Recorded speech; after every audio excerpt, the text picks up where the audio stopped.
Well, Director of Center for Counter-Hegemonic Studies, Tim Anderson, is joining us now from Sydney. Mr. Anderson, first of all, talk to us about these protests that are taking place in the Syrian Golan Heights and the reason behind these protests that are taking place.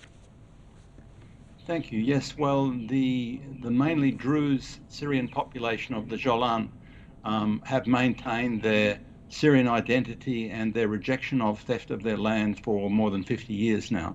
So the latest confrontation appears to be because the Israeli colonists are trying to steal their land for some use in wind turbines, apparently.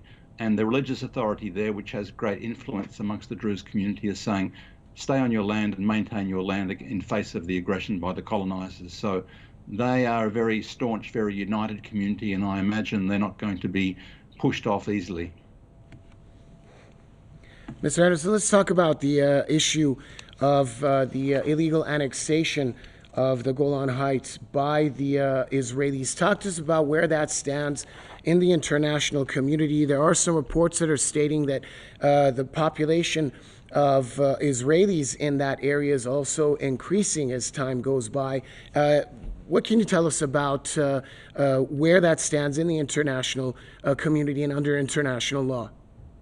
So under international law, it's very clear that it's occupied Syrian territory, and the Israelis are colonizing that just as they're colonizing Palestinian land.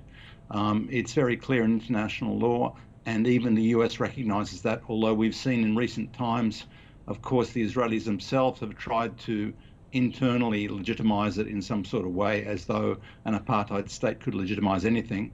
But the Trump administration a few years ago tried to also recognize that, and I think they named one of the colonies, one of the settlements in the Jolan after Donald Trump. Until recently, there'd been roughly equal numbers of Israeli colonists and Syrian Druze people there. It may be that the numbers of the colonists are increasing. That's been happening across the West Bank after all. How long can this continue by the Israeli regime? How can this status quo ever change, given the unequivocal support that the likes Israel has from the likes of the United States and its allies in international bodies like the United Nations? Well, the position in the UN is not changing at all. There's no serious move apart from Trump's attempt at a unilateral move there to challenge that. It's clear that the conquest by some conflict, as in the 1967 conflict, does not bestow any rights on a regime to annex that territory to its own and steal it from, in this case, the Syrian state. So nothing is going to change there.